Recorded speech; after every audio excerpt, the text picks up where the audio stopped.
வணக்கம். பழனி முருகன் கோவில் உட்பட இந்து கோவில்களுக்குள் பிற நம்பிக்கையாளர்கள் செல்ல தடை. நீதிபதி அவர்களின் நோக்கம் உன்னதமானதாக கூட இருக்கலாம். ஆனால் அது நடைமுறையில் சாத்தியமானதாகவோ அல்லது சமூக ஒருமைப்பாட்டை நிலைநிறுத்தக்கூடியதாகவோ நிச்சயம் இல்லை. நீதிபதி அவர்கள் தனது தீர்ப்பை மறுபரிசீலனை செய்வார் என்று நம்புகிறோம் என்று புதிய தமிழகம் தலைவர் தனது செய்தி அறிக்கையில் நீண்ட நெடிய செய்தியை உலக மக்களுக்காகவும் இந்திய மக்களுக்காகவும் இந்திய மக்களுக்காக இயற்றப்பட்ட சட்டத்தினை நம்பிக்கொண்டிருக்கக்கூடிய ஜனநாயக வழியை பின்பற்றக்கூடியவர்களுக்குமான அவர் எழுதும் ஒரு நீண்ட செய்தி அறிக்கையை எமது கடையர் தொலைக்காட்சியில் பதிவு செய்கிறோம். அவர் என்ன பதிவு செய்கிறார் தனது செய்தி அறிக்கை என்பது பற்றி நாம் பார்ப்போம். பழனி முருகன் கோவில் உட்பட தமிழகத்தில் உள்ள அனைத்து இந்து கோவில்களிலும் பிற மதத்தினர் மற்றும் நம்பிக்கையாளர்கள் கோவில் நிர்வாகத்தின் அனுமதியின்றி கோவில் கொடி மரங்களை தாண்டி கோவிலுக்குள் செல்ல தடை விதிக்கும் வகையில் சென்னை உயர்நீதிமன்ற மதுரை கிளை நீதிபதி ஸ்ரீமதி அவர்கள் ஒரு தீர்ப்பை வழங்கியுள்ளார். தமிழகத்தில் இந்து அறநிலைத்துறைக்கு உட்பட்டு 35,000க்கு மேற்பட்ட கோவில்களும் அறநிலைத்துறைக்கு உட்படாமல் பல்லாயிரக்கணக்கான கோவில்களும் உண்டு. இந்த பெரிய கோயில்களுக்குள்ளே கர்ப்பகிரகத்திற்குள் பூஜை செய்யும் ஒரு குறிப்பிட்ட பிரிவினரை தவிர மற்ற பிரிவினருக்கு அனுமதி மறுக்கப்படுவதை எதிர்த்து பல வருடங்களாக கர்ப்ப கிரக நுழைவு போராட்டங்கள் நடைபெற்று வருகிறது. பிரசித்தி பெற்ற சிதம்பரம் நடராஜர் கோவிலை 150 குடும்பங்கள் மட்டுமே சொந்தம் கொண்டாடி கொண்டு வருகிறது. அங்குள்ள நடராஜை எளிதாக தரிசிக்கும் கனக சபை மேடை மீது ஏறுவதற்கு பெரும்பான்மை தமிழ் சமுதாயத்தினருக்கு அனுமதி மறுக்கப்படுகிறது. அதற்கான போராட்டங்களும் தொடர்ந்து நடைபெற்று வண்ணம் இருக்கிறது. நந்தனார் சிதம்பரம் கோவிலுக்குள் நுழைந்ததற்காகவே மேற்கு வாசல் இன்றும் மூடப்பட்டிருப்பதாகவும் அவர் நெருப்பிட்டு கொளுத்தப்பட்டதாகவும் இன்றும் அது குறித்து பல்வேறு கருத்துக்கள் கூறப்படுவது உண்டு. சிவகங்கை மாவட்டம் கண்டதேவையில் சுவர்ணமூர்த்தீஸ்வரர் கோவிலில் தேர் வடம் பிடித்து அனைத்து சமுதாயத்தினரும் இழுக்க மறுத்ததன் காரணமாக நீதிமன்ற உத்தரவு பிறப்பித்தும் இன்றைய தேதி வரையிலும் கடந்த 10 வருடங்களாக அங்கு தேரோட்டம் நடைபெறாமல் இருக்கிறது. தேவகோட்டை அருகே கண்ணன்குடி சிறுவாச்சி கிராம கோவிலுக்குள் தேவேந்திரகுல வேளாளர்கள் மற்றும் ஆதி திராவிடர்கள் உள்ளிட்ட விளிம்பு நிலை மக்கள் உள்ளே அழைத்து சென்றதற்காக அதை முன்னின்று நடத்திய மாடக்கோட்டை சுப்பு கொலை செய்யப்பட்டார். உசிலம்பட்டி அருகே சூளைப்புறம் உளைப்பட்டியில் பட்டியலின மக்கள் கோவிலுக்குள் நுழைவதை தடுத்து நிறுத்த கொலை சம்பவம் அரங்கேற்றப்பட்டது. தமிழகத்தில் எண்ணற்ற கிராம கோவில்களில் அனைத்து இந்துக்களும் ஒன்றாக நின்று தெய்வத்தை வழிபடுவதற்கு வழியில்லாமல் விழுப்புரம் வடாபதி திரௌபதி அம்மன் கோவில் போன்ற பல கோவில்கள் மூடப்பட்டு இருக்கிறது. இந்து கோவில்களுக்குள்ளேயே சாதி பிரிவினைகளை பார்த்து வழிபாடுகள் மறுக்கப்படுகின்றன. இதனால் எண்ணற்ற பகுதிகளில் வன்முறை சம்பவங்கள் ஆண்டுதோறும் நடந்தேறி வருகிறது. இந்துக்களின் பல கோவில்கள் வனங்களும் உள்ளும் மலைகளின் மீது உண்டு. அண்மை காலமாக பாபநாசம் மற்றும் பத்ராப்பு பகுதியில் வனங்களில் உள்ள கோவில்களுக்கு செல்ல முடியாமல் வனத்துறைக்கும் மக்களுக்கும் மோதல்கள் உருவாகிறது. இதுபோல இந்து கோவில்களில் வழிபாடுகளில் இந்துக்களுக்கு இழைக்கப்படும் அநீதிகளுக்கு இன்று வரை தீர்வு இல்லை. உலகெங்கும் உள்ள கிறிஸ்துவ ஆலயங்களில், மசூதிகளில், புத்த விகாரங்களில் யாரும் உள்ளே செல்லலாம், தொழலாம். எங்காவது ஒரு சில இடங்களில் மட்டுமே கட்டுப்பாடுகள் இருக்குமே தவிர, ஆனால் 99% வழிபாட்டு தலங்களில் எந்தவித தடைகளும் இருப்பது இல்லை.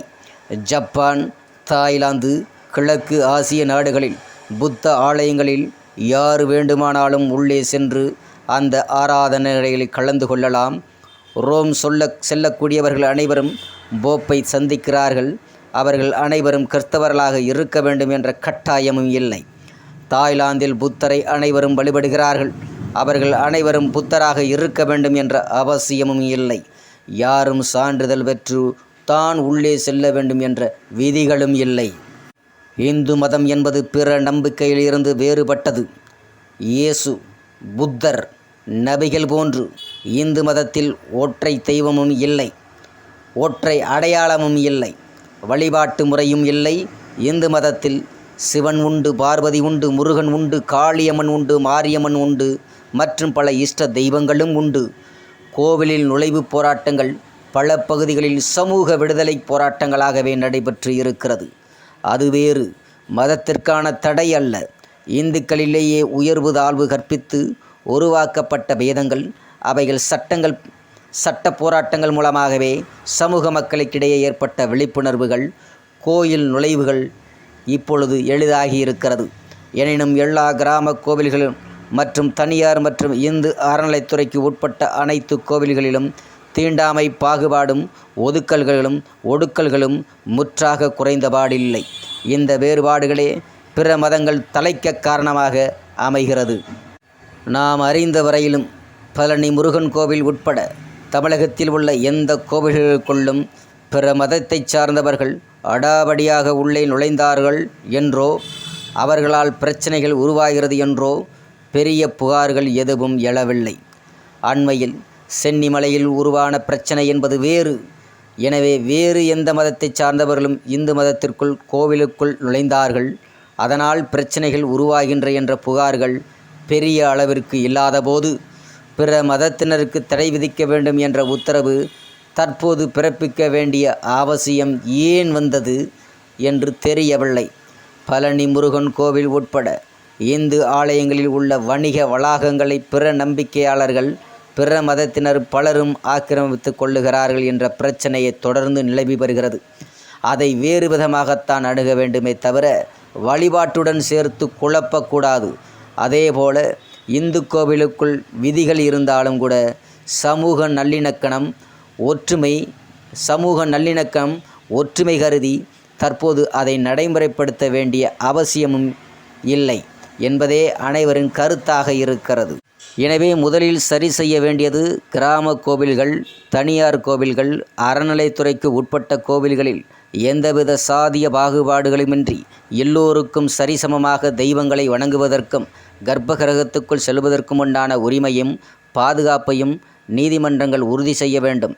இப்பொழுது இந்துக்களிடையே தேவைப்படுவது அந்த உரிமையும் சமத்துவமும் இந்தியர் என்ற ஒற்றுமை உணர்வும் மனிதநேயமும்தான். வெளிநாடுகளிலிருந்து வரக்கூடிய சுற்றுலா பயணிகள் இந்தியாவின் சிற்பக்கலைகளையும் கோவில்களின் அழகையும் பார்ப்பது அவர்களின் சுற்றுலா பட்டியலில் இருக்கக்கூடிய ஒரு மிக முக்கியமான நிகழ்வாகும். மதுரை வரக்கூடிய எந்த வெளிநாட்டற்காரர்களும் மதுரை மீனாட்சி அம்மன் கோவிலுக்குள் கண்டிப்பாக விஜயம் செய்வார்கள். கிறிஸ்தவர்களாக இருந்தாலும் அவர்கள் நாட்டிலேயே அவர்களின் பெரும்பாலானோர் கிறிஸ்துவ தேவாலயங்களுக்கு கூட செல்லாதவர்களாக என்பது வேறு விஷயம். மீனாட்சி அம்மன் கோவிலில் ஆயிரங்கால் மண்டபத்தின் அழகையும் அதன் தொழில் நுட்பத்தையும் அறிந்து கொள்வதற்காக கூட அவர்கள் உள்ளே செல்வார்கள். எனவே கோவில்களை சுற்றுலாத்தலங்கள் என்று கருத முடியாது என்று நீதிமன்றம் சொல்லியிருப்பது ஏற்புடையது அல்ல. தஞ்சை பெரிய கோவில், நெல்லை நெல்லையப்பர் கோவில், சுசீந்திரம் கோவில், சிறுவல்லிபுத்தூர் ஆண்டாள் திருக்கோவில், கோவை பேரூர் உள்ளிட்ட பல கோவில்களுக்கு பக்தியுடன் செல்வார்கள். அதே சமயம் அந்த பிரம்மாண்டங்களையும் பார்ப்பதற்கு நமது மக்களும் செல்கிறார்கள். பிற மதங்களை சார்ந்தவர்களும் செல்கிறார்கள். தமிழகத்தில் உள்ள எந்த இஸ்லாமிய மசூதிகளிலும் எந்த கிறிஸ்தவர்களும் செல்லக்கூடாது என்று உத்தரவோ தடைகளோ கிடையாது. குறிப்பாக தேர்தல் காலகட்டங்களில் எல்லா வேட்பாளர்களும் எல்லா கோவில்களுக்குள்ளும் மசூதிகளுக்குள்ளும் தேவ ஆலயங்களுக்குள்ளும் சென்று வழிபட்டு விட்டுத்தான் வருகிறார்கள். ஒரு ஜனநாயக நாட்டின் அதிகமான இறுக்கங்களோடு வாழ முடியாது. தமிழகத்தில் உள்ள கோவில்கள் ஓரளவிற்கு சுதந்திர காற்றை சுவாசிக்கக்கூடிய நிறுவனங்களாகவே இருக்கிறது. இந்து கோவில்களின் பெருமையை அதன் மூலமாக தமிழ் மக்களுடைய பண்டைய வரலாற்று அனைத்து மதத்தை சார்ந்தவர்களும் புரிந்து கொள்வதற்கு உண்டான ஒரு மிகப்பெரிய வாய்ப்பாகவே அதை கருத வேண்டும்.